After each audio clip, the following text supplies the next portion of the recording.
The final IPL video is here, and it's going to be a large one. We're talking about the two worst teams in the tournament last year, Rajasthan Royals and Chennai Super Kings. Let's start with Rajasthan. They ended off last season in 9th place. They did fumble the season in the auction itself, like I said a billion times. They released Butler, arguably the greatest T20 batsman of all time, and they didn't really get much in return. In IPL 2025, they were really all over the place. The bowling attack wasn't that great, but their top order was pretty good with the youngsters Suryavanshi and Jaiswal, and even Jurel a bit. They kind of showed a lot of potential. Samson was okay for them, and he's definitely been their best batsman since his debut for them, other than Butler. Parag hasn't been bad as of recently either. He had a really good IPL 2024. He had a solid IPL 2025. He did captain some games. He was pretty good. They really just need a much better bowling attack, as their pacers were never up to the mark and they couldn't restrict many runs. They literally had one all-rounder in their whole squad, being Wanindu Hasaranga. And I know the impact player rule basically renders all-rounders useless, but, it doesn't make them useless. You still do need at least some all-rounders. Two overseas spinners, always annoying to have, as I've said many times in the past. Before the IPL, they did do a trade with CSK for Jadeja and Curran for Samson, which all in all, I don't think is too bad for them. They do have the better side with this trade, in my opinion, because they get an Indian spinner and wicket-taking pacers, both of whom are all-rounders, which is something that they very desperately need. This was true until Curran got injured, so now they have to find a replacement for him. But I still think they win a deal with this trade because their top order is already solid. This may be an overcorrection from last year, but it's still definitely an overall positive for them. I said that they should target overseas spinners like Jamie Smith or Fabian Allen and cheap Indian spinners like Vignesh Puthur.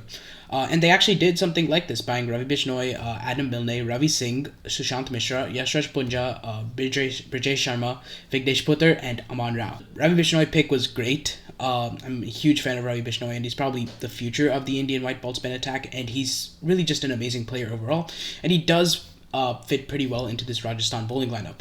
Adam Milne is another solid bowler. I get why they got him, but he is 34 and he does average mid-40s in the IPL. His form hasn't been remarkably incredible, but he's there, I guess. He doesn't even bowl his usual quota anymore. His form hasn't even been that great. He did do well in the SA20, I guess. He did have that 4 for 25 against the Capitals, but just not great. Ravi Singh has been an insane middle-order batsman for the Railways in all formats, but let's focus on T20s for now. He's been better in List A cricket, but in SPAT he scored 218 runs at an average of 36 and a strike rate of 173. Solid, but I would have expected to buy someone more explosive. He is a solid backup for Shubham Dubey, so maybe he can get some games in there. Sushant Mishra is a left-handed 25-year-old pacer from Ranchi who's actually been pretty good. He hasn't gone without a wicket in his last 10 white ball matches, whether it was List A or T20s. In T20s, he has 29 wickets in 15 innings at an average of 18.2 while striking at 12. His economy is really what brings him down, though. Rajasthan has Tushar Deshpande, post-19 Jofra 2019 Jofra Archer, Sandeep Sharma, and Quena Mafaka on their team already. They're good players, don't get me wrong, but you need someone who can specialize bowling dots, someone like Jasprit Bumrah. Well, you can't get someone like Jasprit Bumrah, but someone who is similar in bowling style. Maybe not bowling styles. No, maybe that's not the right word, but you get what I mean. Kuldeep Sen is actually a pretty versatile bowler. He doesn't get natural movement, but he can vary his pace very well. But again, he's one of those more expensive bowlers. He averages 28 in IPL, but strikes at 17.2. He's taken 14 wickets in 12 games, though. Not too bad overall. He's also been solid in domestics recently, but he's focused more on red ball skills rather than white ball skills. So I don't really like this matchup that much for Rajasthan. Yashraj Punja is a really smart bowler in my opinion. He's a tall leg spinner who's been in Rajasthan's scheme for a while now. He really knows how to vary his pace and use his length so that batters can think they can attack him, but they just end up failing. I do like him. He could play a couple matches, maybe in Chepak where spinners are generally good, but probably not for now considering he hasn't played that much domestic cricket. Brijesh Sharma is a 27-year-old medium pacer who really impressed in the 2025 Bengal Pro T20 League. He's not too bad. I do think he's smart, just like Punjab, but I feel like he can get a lot more movement if he bowls in the power play just by looking at his action. Aman Rao is another really solid player. He moved from the USA to India and is now playing for Hyderabad. He scored a double hundred against an amazing Bengal bowling pace attack, and also scored runs in Syed Mushtaq Ali. I doubt he's going to get a game, but it's good to get new young players, I guess. I don't really know. Vignesh Puthur, that's the one I mainly want to talk about. He is someone I recommended to Rajasthan, obviously, and they did buy him for a good reason. They do need someone to restrict those runs, and they can do that with both Jadeja and Puthur. He was really good for Mumbai in IPL 2025, at least for it being his first season. He's not in particularly great form, but I do expect him to start for Rajasthan anyway. So overall, they did repair this side pretty well, but did miss out on some death overs bowlers specifically, and did miss out on some overseas finishers. They also missed out on wicket-taking pacers, particularly with Sam Curran being injured. I hope they do find a good replacement for him, but there's really not much you can do. Maybe someone like Jai Richardson, who went unsold, maybe even Alzari Joseph, but do you really want Alzari Joseph when your bowling attack is already that bad? But here's my playing 12 for them. Yashasvi Jaiswal will open the batting along with Vaibhav Suryavanshi. Jarrell would bat at 3, Parag at 4, maybe Hetmeyer at 3, or I don't really care. Hetmeyer at 5 also makes sense. Jadeja at 6, Donovan Ferreira at 7, Ravi Bishnoi at 8, Vignesh Puthur at 9, Jofra Archer at 10, and Nandre Berger at 11, and their impact player would probably be Sandeep Sharma. Overall, this team is pretty average. They really suck in the death overs just because there's not many pure death overs bowlers in this team, and their finishing is just really, really bad. There's literally only one finisher, being Donovan Ferreira. Their death overs bowling lacks line and length control, and finishing just lacks in general. It's just not there. Their top order batting carries them here because Jaiswal and Suryavanshi are just so aggressive, and Jaiswal can carry that into the middle, and we know how good of a player of spin he is. This team gets a 7.3 out of 10 overall. Time for the final team, Chennai. They're my favorite team, but they also really sucked last season.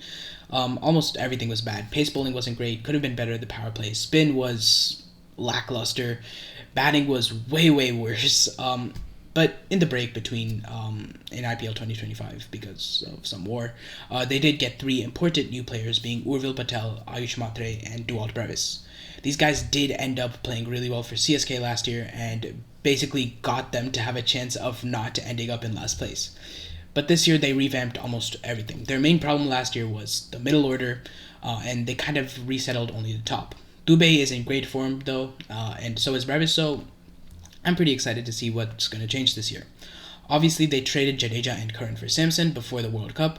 I didn't think that was good back then, but now I think it's mutually beneficial. I still don't think Samson was necessary. I think I said this before. Maybe someone Jadeja and Curran for Tim David. That's obviously too much, but I think that's fair. No, it's not fair, but I think that would be mutual. That would be beneficial for CSK and beneficial for RCB.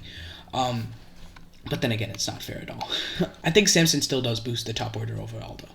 I suggested that they get someone like Gerald Korta or Michael Bracewell. I also suggested that they look for other spinners like Ravi Bishnoi or Vignesh Puthur. They ended up buying something similar to this. They focused on domestic players instead of overseas players like I suggested, but it was pretty solid. They bought Prashant Veer, Karthik Sharma, Rahul Chahar, Akil Hussain, Matt Henry, Matt Short, Safraz Khan, Zach Folks, and Aman Hakim Khan. Let's go in order. Prashant Veer, super expensive, just like Karthik Sharma, and he hasn't even played an IPL game yet. I really don't get the logic behind this, but hey, they're very likely smarter than me. After all, him going for that much means that some other team chased him too, right?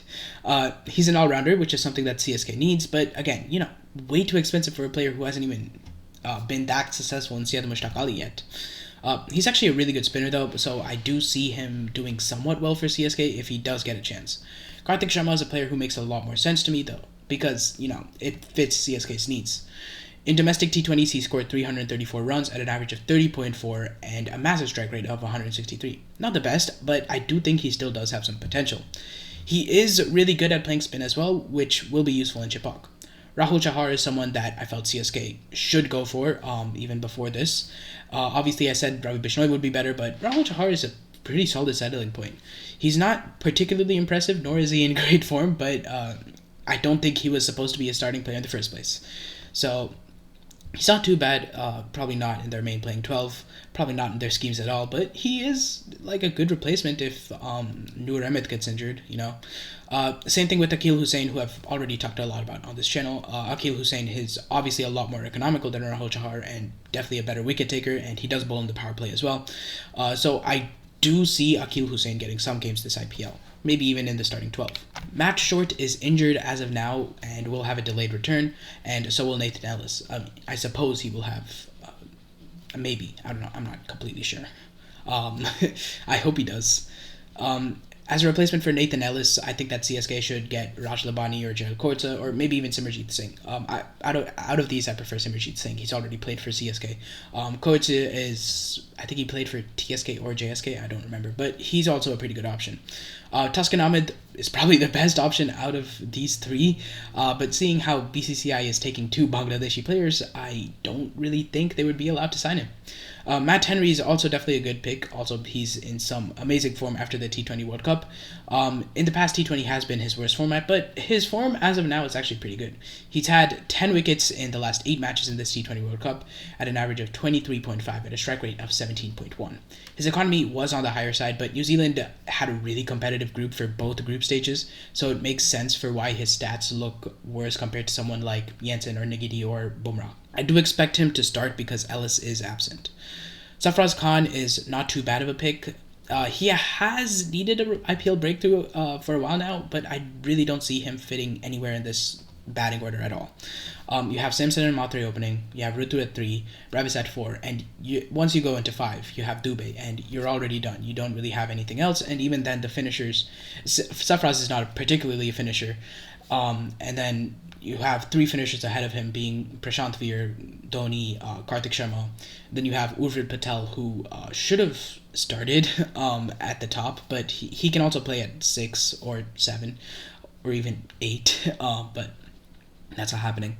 So Prashant Veer is a finisher, so he's going to be like 3rd in line, and then Urvil Patel 4th in line, and then Sarfraz Khan 5th in line, and even then that's not a good place for him to play in my opinion. He could play at 4. Maybe you can drop someone down a spot and then replace Karthik, but that's pretty stupid. You want Dubé to bat at 6 again. You want him to play another 45 off of 46. You're not going to do that, right? He is in good form. I just don't expect him to start. Zach Folks is pretty good. He's inexperienced, but good. I haven't really gauged the type of bowler he is, but he's good looking. That's all I know about him. Aman Khan, similar thing. He's pretty good looking as well. That's not the point I was trying to make, but he doesn't know his role yet. I feel like he can be a better bowler if he practices bowling, and then he could be like a kind of Ravi Ashwin kind of player. He can bowl pace, and he can take wickets, and then he can bat at 8 or something. I think that would be really good for him. And he can be a spin disruptor, seeing how good of a player of spin he is. And that's it. That's every player bought in the IPL 2026 auction. But let's just start with CSK's playing 12 first. Ayush Matre will opening the batting along with Sanju Samson.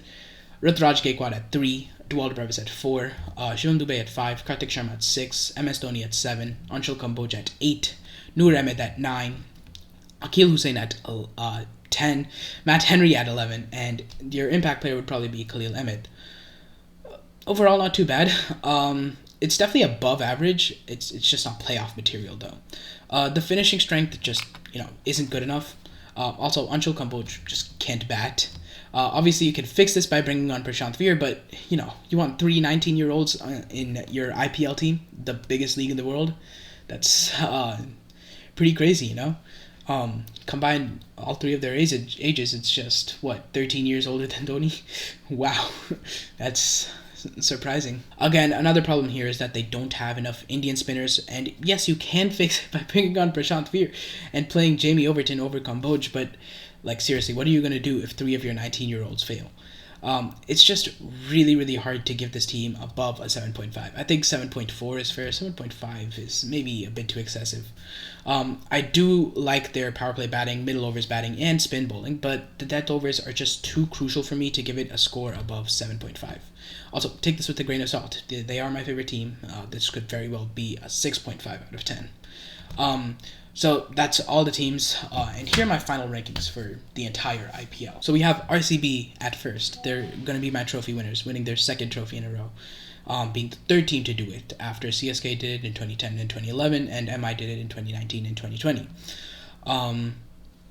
My other playoff spots will be given to Delhi, Punjab, and Mumbai. Mumbai and GT are also pretty close, so I do look forward to that battle. KKR at 6th, CSK at 7th, SRH at 8th, Rajasthan at 9th, and Lucknow will be all the way at the bottom. But then again, who knows? Maybe Lucknow will end up winning the trophy against Rajasthan with 100 by Digvish Rathi in the finals. That's very possible. That's it for today. I'll see you guys next week.